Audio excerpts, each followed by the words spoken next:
tonight, and we're going to get ready for the debate right shortly after this, okay? All right. So Bishop, you ready? Yeah, Are you excited? We live. Are we live already? We live. Okay. Yeah. No, actually, I was trying to, I know that we have the follow button, but I was saying, for those of us that are here, if we click on the follow now, the people that are connected to us be able to see. So everybody who has gotten the link will be able to see. So listen, if you all can and will, please click the link that's in the description to go and follow James Stockton for Congress. So I'm gonna say that one more time. If you are watching us currently right now, please go and follow. While the YouTube video is playing at the top of the screen, go on to Facebook and click on James Stockton for Congress. Make sure you follow for the many updates, the many things that he's going to be talking about and discussing. We are looking forward to putting him in office in the U.S. Senate for District 6. So Bishop, how are you feeling about this? I'm actually very excited. I must admit, I am excited because of the energy around the district, from everywhere from St. John County to Volusia County to Lake to, especially of course, Marion County, Putnam County, Flagler County, everywhere I've gone, there's been just this great excitement, regardless of what. I was a place yesterday, I didn't know it, they had a mosquito commission. I mean, even people were excited about who was the Democrat that was running for mosquito. Flagler has mosquito. I mean, and we have mosquitoes here. We got mosquitoes. Yeah, we got some. But I mean, the excitement all the way up and down the valley is just crazy. And to think that that I would even have a chance to represent the people here in District 6 is even more exciting and overwhelming at the same time. So I know that you've been traveling because I'm helping with the campaign and with the social medias and stuff. But what has been the reaction from individuals and people, especially because you were talking with the young people, what has been the reaction from people when you are talking with them? Finally, someone who makes sense. Someone who not just makes sense, but someone who listens. Somebody that wants to really kind of know what's going on, and not really, though the Democratic Party is the best party in the world, but we need people who realize that if you're going to be sent to DC by an area, you have to speak up for the area, people. And so that's what I'm learning and excited about, how many people are vocalizing, in times past, I've even heard some young people say, people kind of, timid to say something about, being a Democrat or whatever. Now there's been no holds barred, it's like, yes, I'm a Democrat, do something about it, it's really exciting. So Bishop, so James, so what is... In case y'all don't know, I'm also a bishop. Forgive us if we can't switch those hats all the time. So what are your plans in running for this seat? What are your plans for going to Washington? Because, a lot of people go to Washington and they don't do anything. They get in the seat and they just, we see that with a lot of Republicans. I ain't gonna be scared to say that, but, we see that. They get in the seat, they're like gatekeepers, and they just try to destroy and rule everything. But what are your plans? Because you're a fresh face to the Congress. What are your endeavors and plans for District 6? Wait, I think I heard two parts. What am I going to do to get there? Yes. And then what am I going to do after I get there? Mm-hmm. Okay. Well, the first thing I'm realizing, we have about 15 days, y'all. Here in the state of Florida, people are talking about we have 50 plus days to, the election. That's great. But Florida is a mail-in ballot state, and the mail-in ballots are mailed out in just a couple of weeks. So for the next 15 days, we really need to focus on, one, getting people registered, and also educating individuals that, one, we're here, and two, we need them to vote. Yes. So for the next 15 days, and of course, all the other stuff that's ancillary to running the campaign. Of course, we need time, we need people to volunteer, we need money, because you can't do anything without money. But more importantly, we need people to educate our friends, so for the next 10 days, I'm challenging every person to talk to 10 people. One person talk to 10 people, 10 people, get 10 people. And it's so funny, you're hearing the same thing with all the candidates saying the same thing. You can get one person to talk to 10 people, and those 10 people, they talk to 10 people. Because you can go places I can't go. Right. So for the next 15 days, we really got to focus on that. Then right after those 15 days, then we got to work on early voting. And early voting is so important for what I call mid-American people, especially those of us here in Florida that are struggling with traffic. And, if I go to work in the morning before the breaking of day, especially living in the shores like I do, you leave off Americab, it's, by the time you get off work, 5 o'clock in the evening, you're in traffic till 6:30, you're not standing in the line, to vote. So early voting is the way to go, but we have to demystify early voting. We have allowed, I think part of voter suppression is to scare people from mailing in a ballot or going early to vote. So to get to Washington, D.C., there's 3 things I must do. Focus on the next 15 days. After those 15 days, I got to focus on the next 15 days, which is early voting. And then, of course, we got to focus on November 5th. And it's not just one person, it's everybody. And because we don't have the deep pockets that some of the other candidates have, and I don't think there's a Democrat in the state that has the deep pockets that the other candidates have, we have to do what works well for us, and that is talk. Talk to people. Talk about realistic, real stuff. Don't try to sugarcoat it. What is real? Talk about the real stuff. And then once they send me to Washington, D.C., I've been a person. That's right.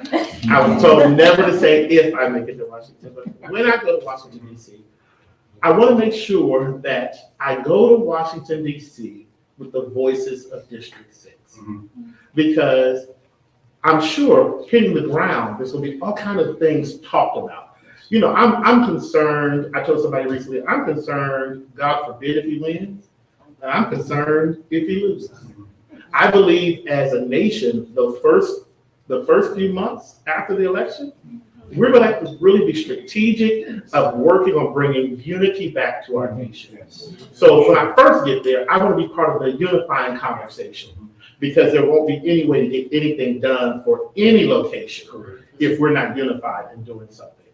Now, we did have a conversation earlier today about voting, and this is why we're doing this now, because it is so important for people to vote. Like, if you don't think that your voice counts, it does. And also to check your registration and make sure that you are still registered, because we found out some information today. Wonderful information. Not really making that up.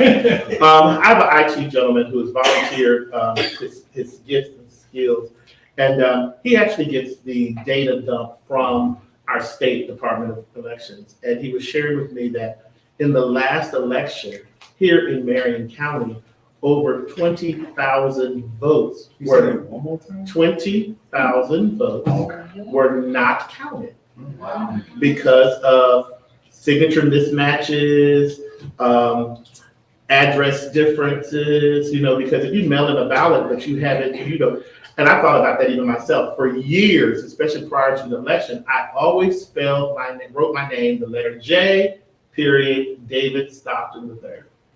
But since the election, I've been using my first name as James. If I sign my name James and not J. David, and the last signature that was on my voter registration card was J. period David Stockton, if they're looking for a way to not accept a ballot or not accept a vote, that is how they do it. And the thing is, they do not notify you that your ballot was not accepted. You have to stay on top of your ballot yourself. If you mail in your ballot, the wonderful thing about our Marion County, you can go to votemarion.org and immediately find out, you can track your ballot basically. Has it been arrived? Has it been counted? And then that way, if you mail in your ballot, your mail-in ballot, and after a couple of weeks it's not counted, contact the SOE. Okay, well, too late to mail it in, I'm bringing my ballot in, But we have ways, and I call that reverse voter suppression. They're not telling us that we can't vote, but they're finding ways to not count our votes. And that's just in Marion. Can you imagine when you add votes together for the entire district? And that's federal. But what about the down ballots? That those votes, those races are counted, are called very close. You know, well, if I can throw out, 112 votes, that could be the difference between, Sylvain Doré, Dr. Doré being in office, or Andy Ferrari, or Shaw, or any other down ballot Democrat. So we really have to be on top of our votes. It's not just go vote. We have to be on top of our vote. And the best way to do it is do it early. So I do want to take this opportunity, because I know a lot of our young Dems are here, to get and to hear from you all. So what are some questions that you would like to ask the U.S. Congress candidate that is going to be put in office? What are some things that you are concerned about? Small business development in the county. Okay. Just opening up the doors for like smaller businesses to grow and develop themselves into that opportunity. A person like myself who wants to come into Marion County from a city or a place like Virginia, where I moved from, and just being able to have an opportunity to start my own business and develop and be able to impact my business within the county. What opportunities may be able to come from that, as far as educating younger crowds to have access to being able to start their own businesses, or just well, one of the things is there really is the mechanism for all of that in place, but it's not always noise abroad. It's not always shared. The first thing that I know that from the federal level, I must develop relationships with the state and the local levels. Because again, federal level, money can be allocated to the state of Florida, but if the senators of the state don't accept those dollars, or if the governor does not accept those dollars that would help build infrastructure things in our communities and allow for there to be free new businesses, minority businesses, startups, that money's not there. So there has to be relationships from the federal level. Again, here it goes back to, why am I in DC? Am I in DC for just the party, or am I in DC for the people who sit me there? So if I'm in DC, number one, for the people that sit me there, I must have those conversations with commissioners. I must have those conversations with our chambers of economic partnership, like here in Marion, or Chamber of Commerce. A chamber president should never say that I seem to be a nice guy. They should know. I only have 6 chambers, so that's 6 presidents.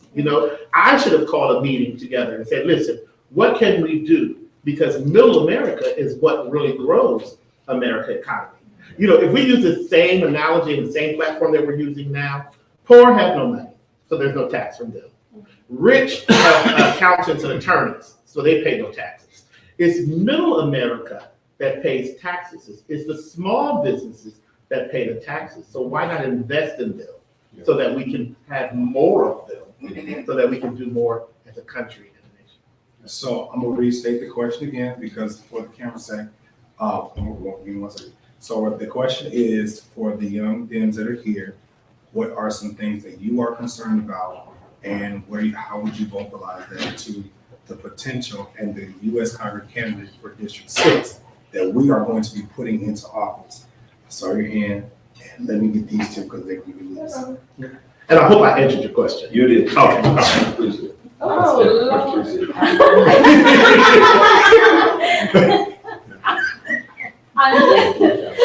Go ahead. I'm interested in learning a little bit about education. I'm a teacher. Before that, I was a student here in Marion County Public Schools for my whole life and my whole career. And I'm very proud of that. But Florida education has become the butt of every national joke. And I would like to know what we can do to improve not just our public schools with access, equity, and diversity issues, but also how we can make sure that we're protecting funds in Florida for our public schools instead of enriching private schools.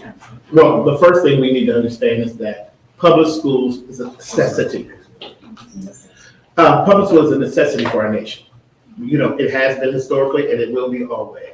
Because without public schools, we would be very uneducated as a nation, or very lopsided at that.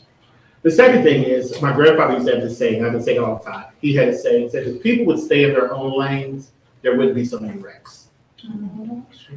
We must allow educators not only to educate, but give us best practices to educate. Legislators cannot educate. Right. They are in some area, whether it's Tallahassee, and because we were talking about Florida, they're in Tallahassee. In Tallahassee, they're in Tallahassee. They have no idea what a child needs who comes from Marion Oaks, or from the shores, or northeast or northwest, southeast, southwest, Ocala. But guess who does know? The teachers that are in the classroom every day, the principals, the superintendents of schools, area directors, school board members. They know what's needed for their community. And there needs to be that kind of flow from the federal level down to the local level, where their educators can not only tell us best practices, but best places. What are the things that we need to know to stay relevant and on top of things? You know, another story. You said you were a teacher. I substituted several times in my life. The last time I substituted was recently here in Marion County. I did, I'm not gonna say what school, but I did 6th grade math. The first period, I was angry at the class. About the 5th period, I realized it wasn't the class. It was the system. Because now I have 5 periods of 6th grade students that do not know that every even number can be divided by 2. Because the lesson is least common multiple. They're pulling out dry erase markers and they're making circles and dots and they're grouping things, but just foundational multiplication facts in the 6th grade, they do not know. And here's the thing, do I blame the teachers? No, because teachers are not allowed to teach, in my opinion. One of the other things that I don't know how true it is or not, but it came to me the other day. Teachers have never been paid enough money. Since the beginning. But guess what we didn't have a problem with? Quality teachers. See, teachers that love teaching. And it's more than a paycheck to them. Because I know teachers who took their own paychecks to buy more certain supplies because they love the twinkle in the eye of their kiddos when they learn something. I'm not saying that we shouldn't pay our teachers, but please don't act like pay is the reason why, the only reason why we can't keep teachers in Florida. We can't keep teachers in Florida because teachers in Florida are not allowed to teach. I hope I answered the question. Yeah, you were talking about business, whoever, I didn't see the. Yeah. I was in business for many years, but I'm from business from West Palm. And I had a chance to be involved in many things because of a rule they had in West Palm. And it was minority set-asides, have you ever heard that? I don't know what's going on now, I'm retired, but, okay. And because of that allowed me to do many things that I ordinarily wouldn't have had a clue existed. So, first home health agency right here in West Palm. Okay, Yeah. let me share with you what happened. The words diversity, equity, and inclusion became bad words. Remember, we live in a state that, wait a minute, okay, my one preacher moment for a moment. We live in a state where our governor says this is where woke comes to die. Yeah. My evangelical friends get on my nerves because my Bible tells me that now is time that we wake up out of our sleep, for the day is at hand. Why is that important? Terms like woke to them means diversity, equity, and inclusion. You could go to other states, and other states are setting aside millions of dollars for minority infrastructure. minority businesses to start businesses or to think of incubators. The state of Florida has none of those. And that's decided by our elected officials. No, I understand being in many wars and stuff, but also outside of local government, is it any way that there can be a group of people who can say, okay, you buy toilet paper from Joe Blow, unless Joe Blow can sell so much percentage to a minority business, he can't be licensed in the state? I mean, when they did this with Simmons Manufacturing, with huge companies, and it worked. The part you keep missing is, that was how many years ago? I'm not gonna We have a governor and a system that has made any of that doing illegal. Okay, because it was Bush who did it for my crew. Okay. We have a system currently The brothers. that has made anything like that illegal. You remember they've taken diversity, equity, and inclusion even out of higher education. They've taken, anything that would give us a leg up or a step up to a minority, whether it's by color or by gender or by person you love. All of that in the state of Florida is illegal. And I mean, you think about it, look at the wars that have been taken on here in Florida. Chris is here, and the war with Disney. The war with, because again, the system that has been elected and allowed to be in power, we have a supermajority in Florida. That means legislation, governor, Supreme Court, they're all marching to the beat of one drum major. And even though it's wrong, and even though we don't believe in it, and even though we're trying to figure out how did it happened because we went to sleep and we allowed them to be elected. So that's why we have to wake up. We cannot go to sleep. That's right. This might not have anything to do with the homelessness problem here, and the problems with substance abuse. Marion County has made great leaps and bounds, but I still see it every day, and people need more access to that, and like, I moved here 21 years ago from New York, and, my house that I grew up in sold for $160,000, now today it's selling for $700 and something thousand, but young people can't afford a house. And all of a sudden, the last 2 years, Marion County went whoop, and I'm very, very pleased, even though I don't wish anybody any ill will, very pleased to see these buildings take a spanking. Well, again, the question is really answered the same way. When you have people who are in legislation, who cares more about the bottom line of their friends, Bob the Builder, than they are about the constituents that they're supposed to represent, rates go up. There's a term here that I don't mind, but we cannot allow it to be the only term that is being used all around the state of Florida.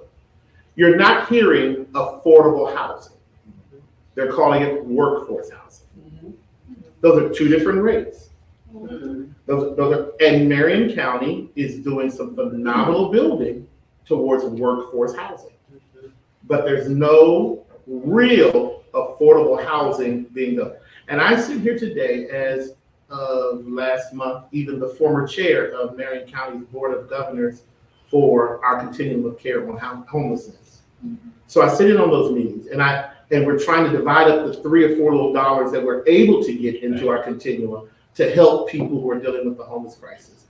Mental health is somewhat a byproduct of not knowing how to feed my kids. I don't know how.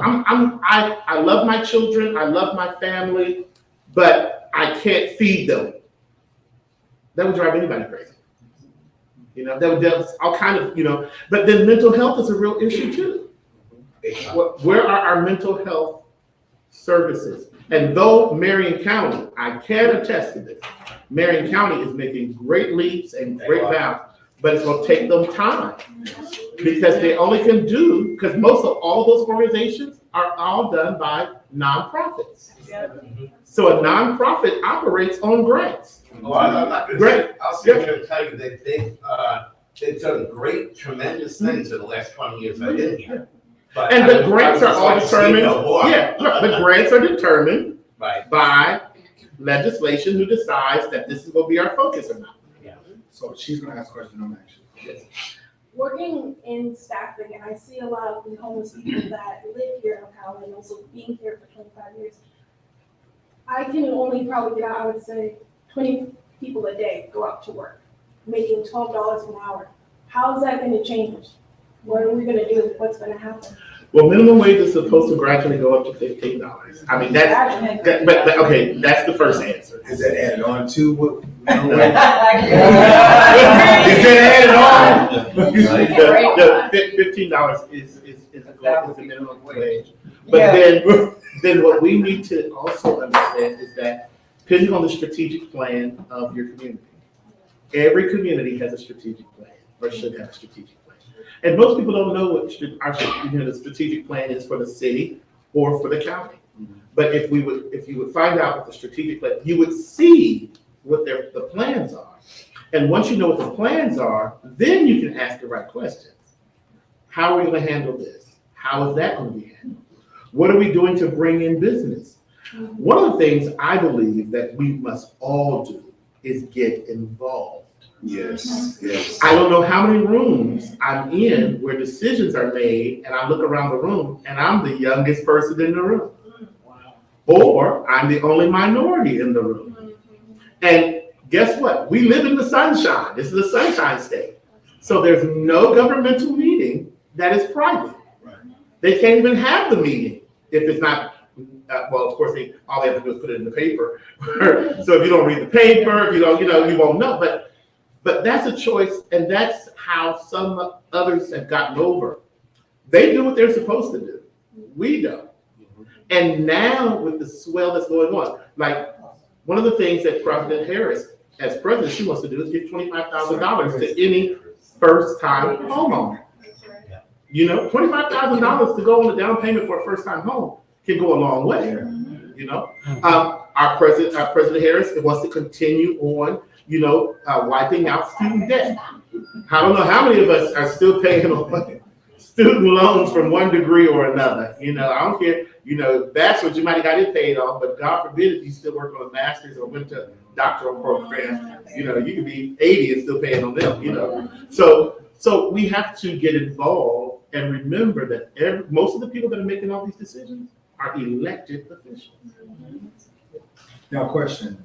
Let me ask you a question. Now, James Stockton, what is going to be your commitment and how are you going to manage pastoring and being the U.S. Congress person?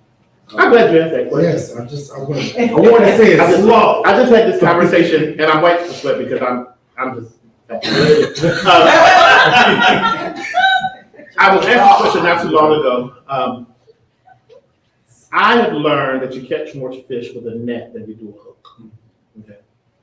And pastoring for me in this season is more global than in four walls. I've always believed in working my way out of a job. I pastor, I believe, one of the greatest churches on this side of heaven. Why?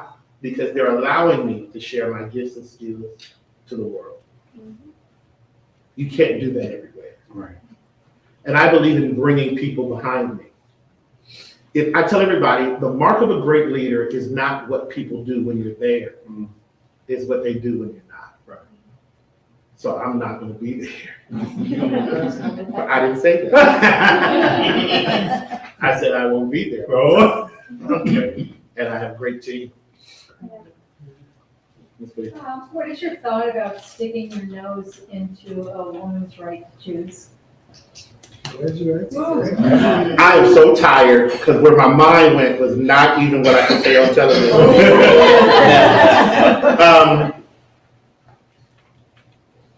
I'm not going to say my nose.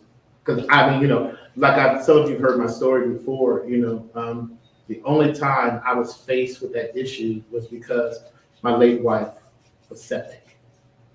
And she could not answer for herself because she's carrying a child. And doctors come to me and they say, choose. Okay.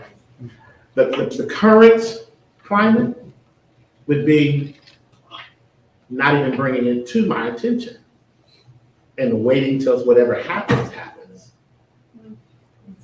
I believe a woman should have the right to make a decision about what happens in her body. It's her body. I don't see a waiting list to get a vasectomy. Give them out free. Can you say that one more time? Say that I don't see a waiting list to get a vasectomy. I don't see you having to wait 48 hours and, and the scary thing, there's men running around here getting vasectomies and not telling their spouses. But then a wife has to tell her husband? Okay, help me understand that. Okay. Yeah. I come from I was raised by my father, my grandfathers, both paternal and maternal grandfathers. I had them both. I had uncles in my life, but I had some strong women. The interesting thing, I had great grandmothers. I didn't have great grandfathers. I had two great grandmothers in my life, great aunts. I love what the women of my family historically have been able to accomplish. My great grandmother raised 8 children after my great grandfather passed away. And, my mother, my grandmother, women had the ability to do everything with a smile. But then you're going to tell me she cannot make a decision for her own body. I'm confused. I believe men need to stay in their own lane.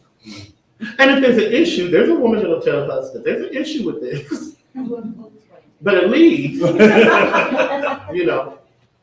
let the woman decide what's best for her and for her body. I'm gonna ask you to promote free plain B pills. Oh, No brainer. yeah. They should be on every street corner.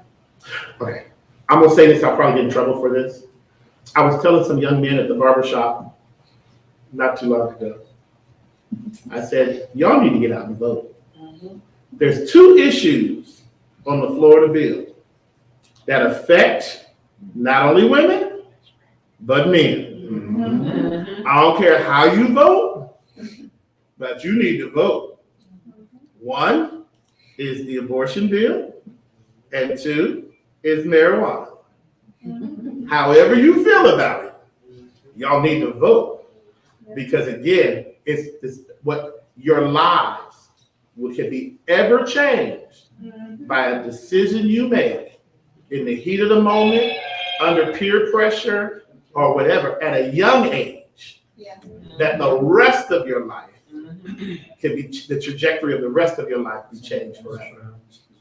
We all need to get out. Now, give me 1 second. Now, James, I do want to ask you this question. How do you plan on tackling systemic racism and improving racial equality within the law enforcement when you go to Washington? You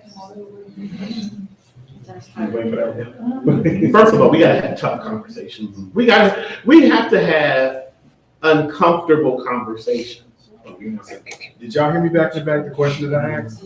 How do you plan on attacking systemic racism, especially when it comes down to law enforcement and government when you go to Washington?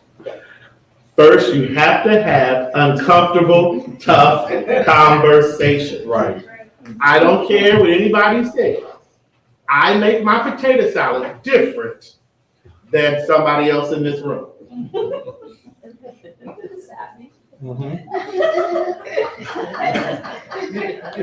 But we don't want to act. We want to act like there's no differences. There are differences, and it's all right to be different. That's what makes America so great. But understanding, the first problem is it's all right to be different. Yes, right. Okay? Because now when I acknowledge the fact that we are different, then I can have honest conversations on how am I to treat you and how you should treat me. Yes. For sure. So how do we do it from a federal level? Start off Mhm. by saying, guess what? There's some uncomfortable things we need to talk about. Right. We just need to talk about it. We see, it's real easy to hide behind systemic racism when we won't even talk about the history of our issue. The patty trollers, what they really started from. Having real conversations that it was really a group of militias sent to find runaway slaves. That's where, those were things that we have to have genuine conversations with, because the truth is, we can talk about Blue Lives Matter, but it only seems to matter when it's blacks Mhm. erroneously affecting Whites. whites. But blue lives don't even matter when whites are attacking other whites. Right. So it's a race thing. January 6th would have been totally different. Goes back to Yeah, January 6th would have been totally different if that was black folks climbing the steps of the state house. They would have been picking us off from helicopters. You know, so having you have to, and then also allowing people to be themselves. Here I go again. People of color, black folks, are one of the only cultures that are not allowed to celebrate and keep our culture. Because something's wrong with that when you're dealing with systemic racism. Don't leave the culture. Chinatown, there's been a Chinatown in almost every major metropolis that I can find. German village, Italian village. Everybody gets to keep their culture. Blacks is the hood, the ghetto. And all of those have negative connotations. But it's celebrated in music. Well, yeah, music, because again, we also monetize. I'm being sarcastic. I know you are, but I'm being serious. We also monetize our struggles. Right. Yes, absolutely. And we allow others to make light of it Because what I'm saying that is the music industry and TV and movies, they'll show the hood, the ghetto, but black people not necessarily are making money off of that, but it's somebody else in power that don't look like us that's making money off of it. that's a whole nother conversation. Yeah. But when we're talking about law enforcement, Yes. we gotta have those hard conversations. And that's one of the things that has to start from the top down. Yes, oh, I'm sorry. Yeah, I saw that you were endorsed by the Council for American Islamic Relations. Yes. Can you speak specifically about your approach to the genocide that Israel has been perpetrating for 76 years? Okay, and let me say this, because a lot of times when people see it, I've shared this with my web designer people, that we need to add some of our other endorsements to. The reason why I'm endorsed by the CARE, because I shared with them that my focus, I understand what's going on over there, but I'm going to Washington, D.C. first and foremost for the constituents of District 6. And we need peace here before we can go talk about peace over there. And even though what is happening over there is an atrocity, it is terrible. No one should be playing baseball or soccer or football and have to worry about a bomb dropping on them. But here in America, our children should not be afraid to go to school without somebody with an AR So even though I am vehemently against it, I'm endorsed by a rabbi here in Central Florida. Because I called him first to tell him that I was being approached by CARE. And he said, Bishop Stockton, because I know you and I know your heart, he said, hold on, what is your conversation with them? That just like I would for any other constituent, I will be an ear for them to speak to. But primarily, I'm going to focus on the peace of American citizens, first and foremost. Everything else, I have to be further educated on. I have to be. Why is it either or? It can be both. And we have munitions factories right here in this county that are supplying weapons of mass destruction that are being dropped on women and children over there. So I think it can. But it's been going both ways. Well, now see, here's the interesting thing. We're focused, again, I have to be careful. We're focusing on what's happening over in Gaza. But what about Haiti? Oh, yeah, same thing. Yeah, so my answer is, and it's not an either or, so maybe I should have said that. It's not an either or, it's really a both and. But my primary focus is, listen, before we start running everybody else's house, we gotta focus on America too. That's right. You know, and again, I'm telling you, I do not support what has been happening in Gaza. I do not. Can you put that on your website? It is. Oh, I didn't see it. I Yes. saw that you were endorsed, but I couldn't. Yeah, if you would read further on in my policies, it talks about where peace is my concern. Great. Now, we do have some online questions, and I want to bring this to James really quick. So, one of the questions by Marcus is, how do you feel about protecting HBCUs as well as your stance on student loan paybacks and affordable college? HBCUs are a must. It's a must. And I say it's a must because I worked at one for many years. I worked at the great West Virginia State University, in Institute, West Virginia. You go Yellow Jackets. The reason being is, again, when students of color leave mom and daddy's house, they have a tendency not to transition as well at larger institutions than they do at HBCUs. HBCU still gives you a little bit of that culture feeling, you know, there's always a mama or a daddy on campus, still figure that, you know, if you don't get to tell class, I'm coming after that type of stuff, you know. And that's really needed for not just historically Black colleges. We need that for every culture to some extent. There needs to be that feeling of education. Can we have it in every way? I'm not sure. Because again, I don't know what the best practice is from educators yet. I'm hearing about legislators talking about what they're going to cut, but I haven't heard what the statistics are and the numbers are from educators about how well students do on or off campuses that have more ideology as where they might come from. I have this story that I tell you. West Virginia, many years ago, they have been recruiting for the football team, and they recruited all of these young men for the football team from Hawaii. They lasted till Christmas break. They froze to death.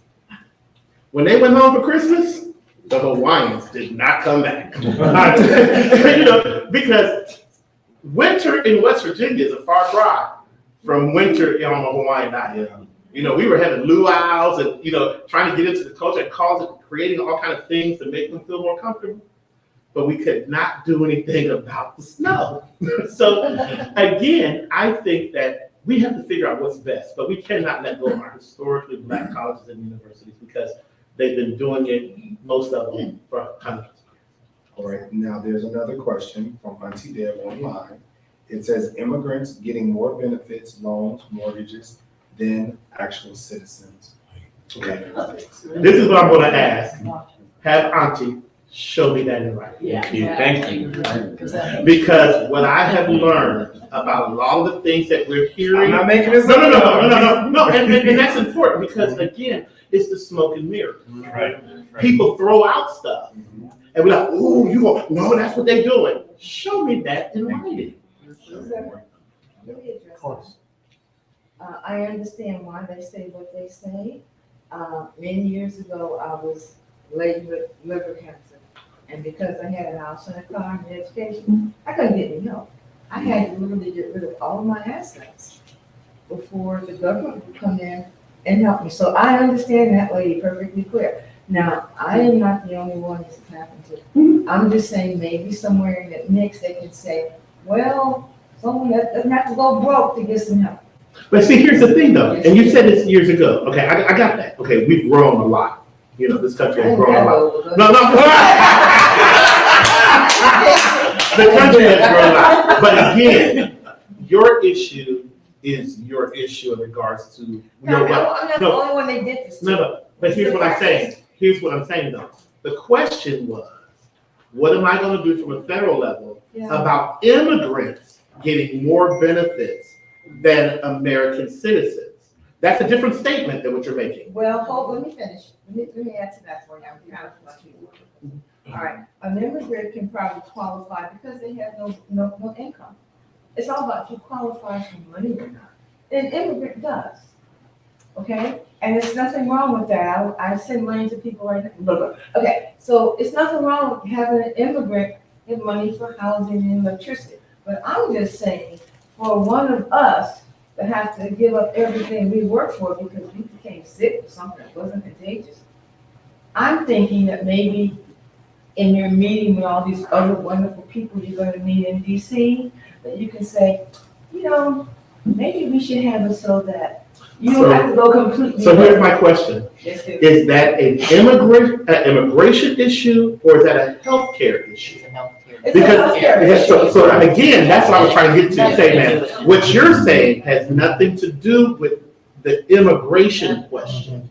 Because the immigration question is what, because if you were broke, you could get the same thing that they would get if they come in legally.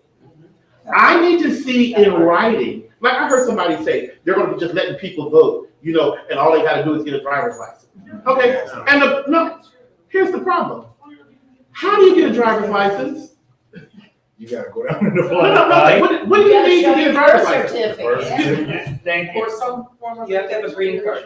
You have to have some form of document. Right, that's right. Making you legal to get that here in the state. I can help you with that. Yeah. In 2015, we had tragedy in our family and we ended up needing benefits. And we had to prove US citizenship. And you had to have a US birth certificate or you had to have a green card or you do not get benefits. So There's going back. there's emergency Medicaid. Yes. And there's shelter, things like that, homeless assistance, depends on where you live. I was in New York City. Other places you don't get it if you're undocumented. In New York City you do. But otherwise you have to have a green card or a US birth certificate, or you don't get the benefits. And that's So what I was anybody who trying to says that say. immigrants are getting it, they're not. They're not. That is what, so again, separating the two questions. Correct. You got me? Okay. And I hope that answered Ashi's question. Yes. It needs to be helped too. Yeah. Oh, definitely. That's a whole other issue. That's a whole other issue. Sir, I have a question. I wanted to circle back to the systemic racism and the problem with law enforcement. And I would like to know if you would sponsor a law that would do away with qualified immunity. Can you elaborate more on that? Oh, I know. Okay. I just wanted to laugh because I didn't. Qualified immunity is for law enforcement Yeah, officers that- to go and Right, yeah, no. not be prosecuted. No, I believe that if you take a life, there needs to be some investigation in why that life was taken. You shouldn't be able to just be shooting up people, and because you law enforcement, you say, hands off. You know, no. Would you sponsor or support Yes. a federal law to Yes. do away with qualified? Yeah, with as much because see, again, that's an area that I need to be more educated on. But just you talking to James right now off the top of my head, I want to be educated because that's a concern of mine. Because we're seeing disproportionately, we get just shot. If I could interject real quick, and even to what you're saying, just like what we just saw with Sonia Massey, she was in her home and she just said, I rebuke you in the name of Jesus. And here's the thing. Here's the funny thing. Had that been an officer of color, what she was saying would have been understood. Because in the black church culture. Wait, Bishop. No, wait. I have to disagree with you that. No? Because there are white people who give it too. No, but again, in this particular situation, Okay. had we had number one, there's two things that was needed in this particular massive situation. There should have been a counselor or social worker with them because she was already documented to have mental health issues. Yes. And culturally, in the black church, the phrase, I rebuke you in the name of Jesus, is a common phrase. Yes, very much. There would have been no one intimidated by that. But those are the tough conversations. Well, you look at Breonna Taylor Yeah. and how they just let those officers off. Yeah, they And just they did. were plainclothes officers that broke in, and her boyfriend legally possessed that gun, and he was defending his family. Or the military gentleman. And they have now been Released. So again, what you're saying is, I'm with it 100%. But we have to have those tough conversations on not if we need to do it, that we need to do it, how we go by doing it. Now, just really quick, I want you all that are watching and those that are here, you all can go to StocktonForCongress.com and click the donate button and support the campaign, because we do need money now. To run this thing. So I just need you all to make sure that even during this, while you all are here, you got your phones out, make sure you go to Stockton for Congress, www.stocktonforcongress, and make sure you support the campaign. Thank you. The gentleman in the back there, I'm gonna come back I to you. could add to the profiling is what I call it, by law enforcement. Whether they're people of color or gay or lesbian or whatever they are. You know, they've got, you know, they pull people over and they, you know, they got lanes. You know, I was pulled over in New Jersey one night. This was in the 90s. And my friend was alternative lifestyle. And they turned around and they said, "We don't like your time here." My friend was a white guy. He was in his 60s at the time. I was in my 20s.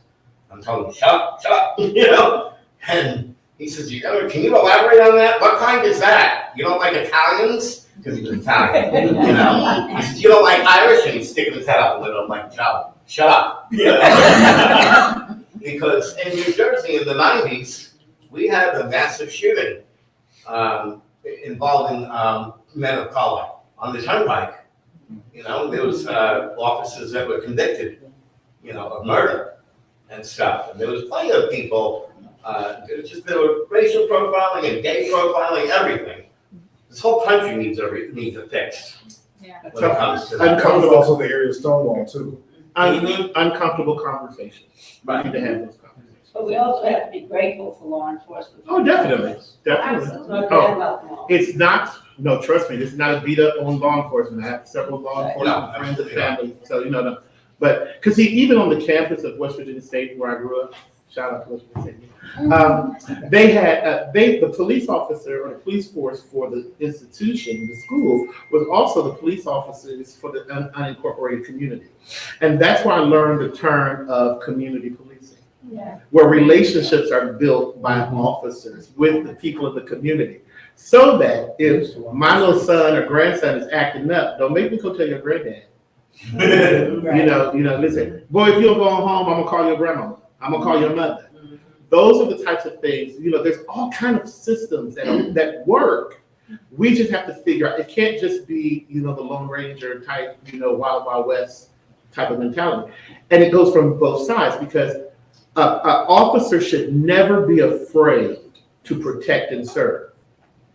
But a person should never feel afraid to be served or protected.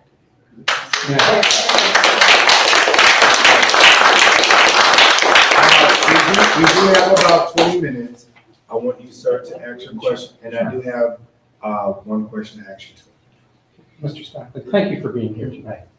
My question is, or comment is, I don't know how you're going to look at this, is there's so much dysfunction in government, Republicans, Democrats, Independents, that people up there who just scream and yell for the sake of screaming and yelling, all these kinds of things. I think the issues that happen in America are largely because we aren't cohesive. We do not work to compromise anymore. We just work to aggrandize one position over another or something else, or fight with each other all the time. All right, now having said that, you can't do everything as one person, but what do you think you can do to start some kind of, you know, relationship building up there that works, instead of this everyday dribble on CNN about everybody fighting with each other? You know? Well, one of the things I kind of pride myself in, I liked, it was a lesson I learned in school, early in school. It has helped me all my life. It's a tool called reflective listening.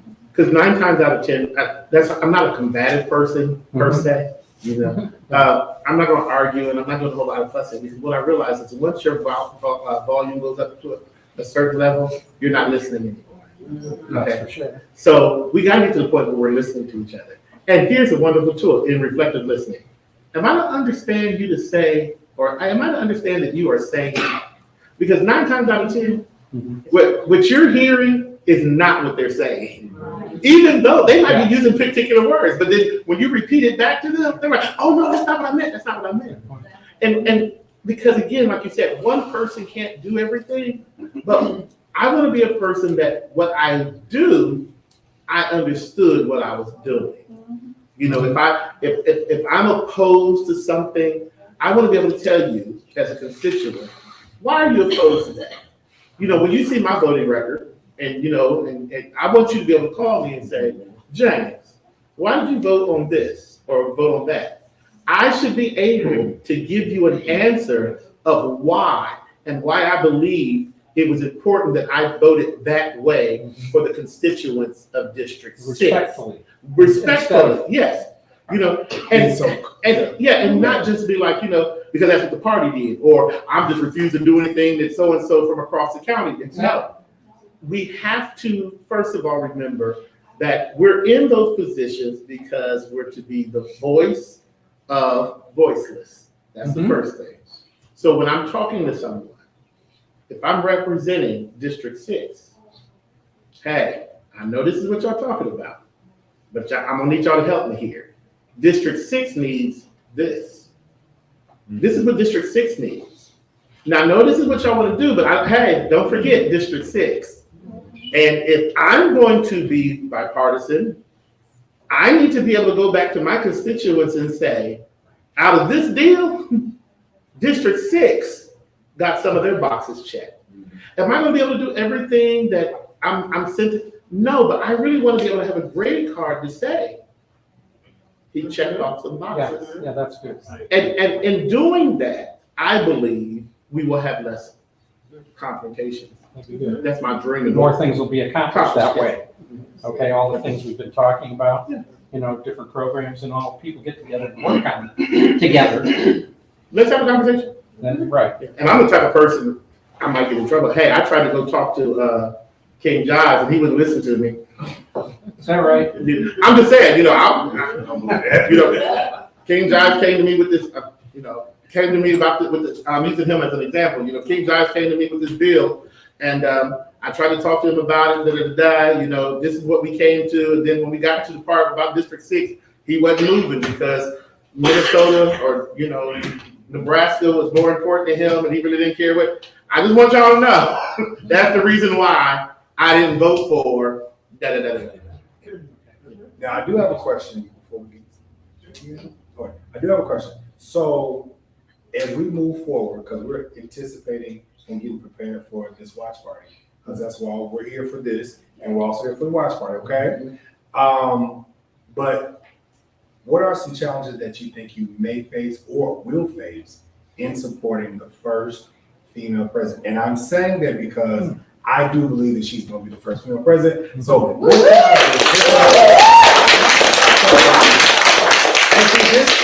want to say that I'm going to say that while I'm finish this thought.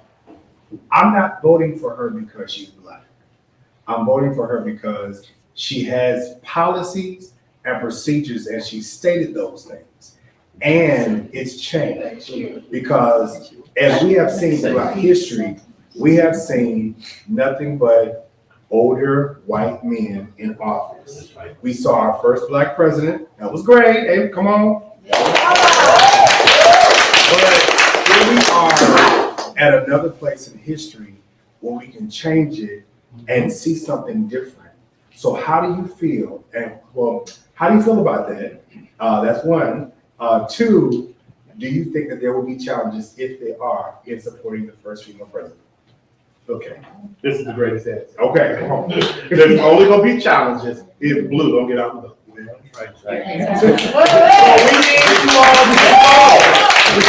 We need Blue to get out the vote. We need MPAs that are tired of the crazy rhetoric and the weird policies to get out the vote. We need ward people that are bold, like the Cheneys and so many others that say America's more important to me than a party. Because as we see, values of parties will switch. They change. This is not the Republican Party of yesteryear. I don't even know if this is the Republican Party of yesterday. It changes every day. You know, this is very different. But you asked me, do I see any challenges? I see challenges if we continue on with the apathy that has been there in so many of the recent elections, with the expectation that if we put her in the White House, everything is just going to be magically delicious. Because without a Congress, meaning the House of Representatives and the Senate, she will have the same struggles that every other president that's different than the status quo. It's phenomenal to have her at the top of the ticket, but if she doesn't have a supporting cast, that is what will be the. Yes. That is what I foresee. Because one of the things, at this particular time in life, again, blue has a tendency to do things that make a little sense. Amen. The blue, yes. You know, I mean, again, I could talk about, you know, President Biden and his historical presidency. You know, regardless of what people might say negative about him, he brought us, as we would say, a very long way, a mighty long way. You know, and the sad part is because of his age and stage, he was not able to take it to. But he did the best thing he could have done. And just knowing what I've seen of her, and even knowing people who know her personally, and to hear her and to see the respect and admiration that people have for her from both sides of the aisle, from all walks of life, is amazing. We haven't seen that in a long time. But if she does not have help, so District 6 can vote me in, but let's say one of the other districts don't vote in. And we got this interesting vote that we need to keep from going back to Washington. For sure. Because I don't know if you're gonna be able to call me names. I don't know. I don't know. I'm gonna always respect the office, but afterwards I'm gonna tackle the show. Now, I do want to say this before I get the gentleman here, and that is, now I'm working with you on your social media campaign, but I'm from Tampa, and I know in Tampa, in our district, in Hillsborough County, we have, and this is the last time I checked, which was a couple weeks ago, we have 1.4 plus million people in the district. Out of that 1.4 plus million people in that district, only 836,000 people are registered to vote. Now, taking into consideration, am I loud enough back there? Yes. Taking into consideration, you know, you have felons who can't vote, but we have Donald Trump who's running for president, but that's not another story. But he can't vote. I'm sorry. But, and you know, we have kids and things, but we have 836,000 people that are registered to vote. Out of that 836,000 people that are registered to vote, only, hear me clear, only 100,000 people actually voted in the primaries.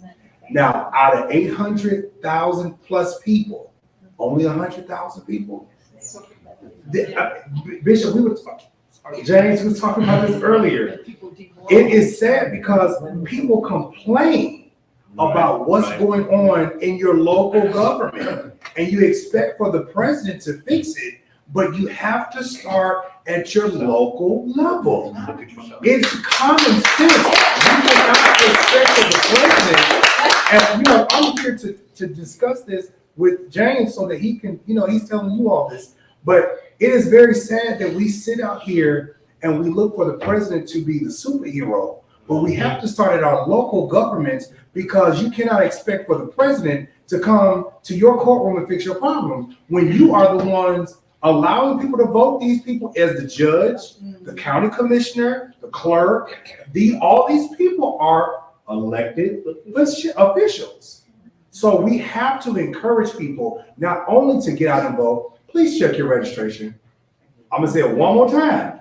Please check your registration and make sure that you are in there correctly. Make sure your signature is correct and everything. There's nothing wrong with checking periodically throughout the year, especially if you move, and do those things. And everybody in the county, there's 6 counties that you're going to be overseeing. Make sure that you get out and vote. Do not believe when people tell you, oh, your vote don't count, our vote ain't gonna count, we black folks, our vote ain't gonna count, they don't believe us. Let me tell you something, they're gonna come knocking at your door. I don't care if you black or white, they'll come knocking at your door. Oh, please come vote for us. So if they're coming to your door, trust me, it counts. I just wanted to make a comment. We had the opportunity, my husband and I, to go to door to door. We went with several others. I live in Marion County, but we went to Citrus County. And the reason we were told that they picked this particular neighborhood was because of all the registered Democrats, only 30% actually voted. And so we were knocking on doors and telling people, do you know that you can vote by mail? Do you know, are you registered? We were not going to unregistered voters. We were just going to people who show up as a Democrat. And we ran into situations where we had Hispanic literature, which was great, but we ran into situations, just us, where we needed French because there were Haitians. We needed, people from Canada that didn't speak English. So we talked with the representative that was with us that day because he's actually Canadian, French Canadian. I said, hey, could you give us some literature in French? But it really felt good because we felt like we were doing something. And that's what we need to do is knock on the doors and just provide the information. Just lead people to what they may not be aware of. We had people that said they weren't aware they could vote by mail.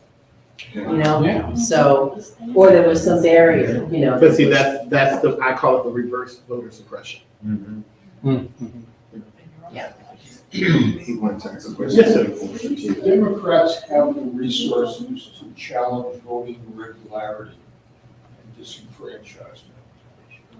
You're asking me, do we? Do we have the resources and what do we need to? Yes. Yes. So on election day, and after that, would we be able to challenge irregularity? Yes. Can you repeat the question again that you had? Do we have A little bit louder. Do we have the resources to challenge voter irregularities with counting of votes? Yes, it's my understanding that We have poll watchers. we have poll watchers and things of that nature. We have the. Do we need more? Yes. Yes. But we do have them, What And we do about have legal representation. and we also have legal, yeah. Talk about writing tracking. Talk about writing tracking. Right in, Tracking. oh, you're talking about if you, Yes. Tracking numbers. track your ballots. Brain stop. If you do your ballot early, you can go to votemarion.org. I was saying it didn't sound right. That's votemarion.gov. And you can literally put in your name, your address, and things of that nature, and you can track your vote. You can track your ballot. It'll tell you received, when it was received, it'll even tell you when it's counted. I'm surprised that Marion County has that because Hillsborough does not have that. Every county. They do? Every county. See, that is again part of that suppression. Florida, there's very few states that have the vote by mail system down pat, like Florida does. Now, there's a couple states that I think you can only vote by mail, but Florida has been a state that has had a vote by mail system par excellence forever. And there was never any questions about it until President Obama was president. And then we start doing things to question it. But if you talk to most supervisors of election, Republicans or Democrats, they're offended by the things that are being said erroneously about how they handle their voting systems. And that's across the state. So now we have 5 minutes and we're gonna wrap up because we're getting prepared to watch this amazing debate. Cause I'm anticipating a small want you to just, in 5 minutes, just give us a closing statement and what you plan on, again, what you plan on doing as going to Washington as District 6 U.S. Congress candidates. Well, first and foremost, let me say thank you for all of you guys that came out to the watch party tonight. And I'm hoping people around Marion or around the district and even around the state sees the excitement and the crowd of people that are here in the room. And we just put this together in a couple days, you know? And so that lets me know that people are really concerned about what's going on. I must say that first and foremost. I gotta say thank you to the Harris Waltz team, because them coming on board, the Harris Waltz nomination has brought an energy and an excitement amongst the nation. And I really believe it has flipped the atmosphere for the state of Florida.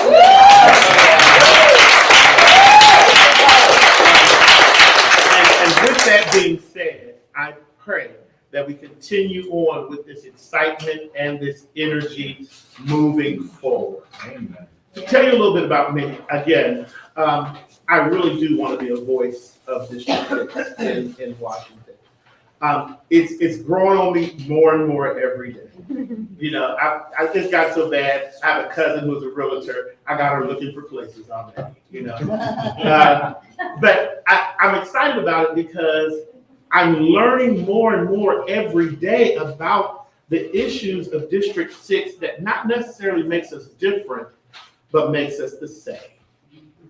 All across the district, 5 out of my 6 counties, all are fussing and complaining about this erratic growth.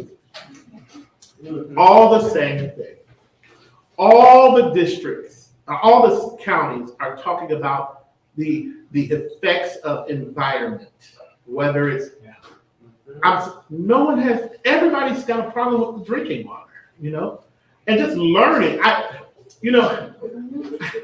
I must admit, I've heard people talk about the algae and the different things, you know, but to me, I'm like, okay, it's grass, it's good, isn't it? Oxygen for us. But as I'm learning, because I've also been endorsed by the Environmental Caucus, you know, because I've been sitting down listening to them, and they're sharing with me the reasons why our water across the district, where it might be building a lot of, compact building on one side of the district, but horse fertilizer seeping into the water table on this side of the district. At the end of the day, it's water. Our water tables are pet issues. Education, there's a problem. You cannot teach my nephews that slavery was a career center. Or Job Corps. Oh, yeah, they're telling people that. They learn skills that would be beneficial for them in the future. But I keep reminding people, telling of time started on the continent. Pyramids are on the continent. So somebody was building. We have issues with things of that nature. Healthcare. Now, healthcare. I talked to a veteran who told me the other day that, when I first started running, he told me that he and his wife, they pick and choose about paying for things here, but their medication, they're ordering from Canada. Why? When we are supposed to be top tier, it's all because of money. And people are more concerned about a small few having more money than our nation. It baffles my mind about healthcare. I don't understand, how, and I'm almost afraid because I don't know what's going to happen between now and the election or now the new year, but they're wanting to get rid of Social Security. They want to get rid of Medicaid and Medicare. They do not believe in what they call entitlement programs. I believe that there's an extreme to everything. The answer is somewhere in the middle. And we got to be able to pull some of these extremes to the middle and say, guess what? That sweet spot, is having that conversation in the middle. It's not an all or nothing. You can't throw the baby and the water out. You know. So we have the opportunity to do. And are you gonna like everything that I think? No. I promise you. Because I'm not gonna like everything everybody else. But guess what? I'm going to listen. And I'm going to do my best to do what's best for the masses of the district. I'm not going to favor just a certain percentage of a group of people. I'm not going to just, the top 1%. I'm not doing that. Because guess what? I had a friend, their son is a retired Navy, I forget whatever his name was. His wife is a pharmacologist, a doctor of pharmacy. And he said to me one time, he said, Bishop, when I retired, me and my wife together were bringing home $500,000 a year. Paying a little more taxes, it's not going to affect me, none. It's not going to make me lose a house. It's not going to make me do any of those types of things. But what we need to do is look out for middle America. Because middle America is carrying America. Right? I'm James Stockton, and I run for congressional district. I want to just say thank you to James. Thank you so much, everybody, for being here. Thank you for watching. We're getting ready to watch this great debate. Hopefully, you all will stay around. And again, thank you to everybody who is here. Hold on one second. One, we want to thank everybody who stayed on and watched online. Thank you also so much for joining us there. Did y'all like tonight? Yeah. All right, we're going to try to do this again. All right, there's another debate coming up. We would love to do this again. I think this is fruitful conversation for our community. Again, we love to thank Marion County PNC for opening. We thank King Jives for allowing us to take him out of his comfort zone a little bit. You know what I'm saying? My candidate has been talking for 2 hours and 45 minutes. He will stop talking now.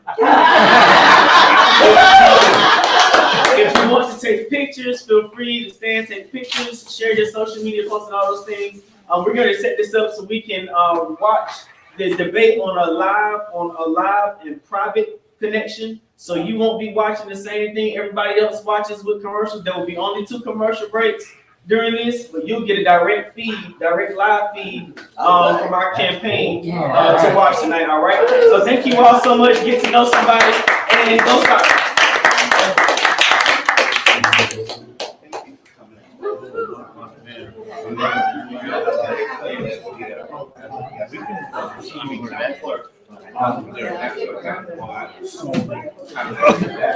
Sorry.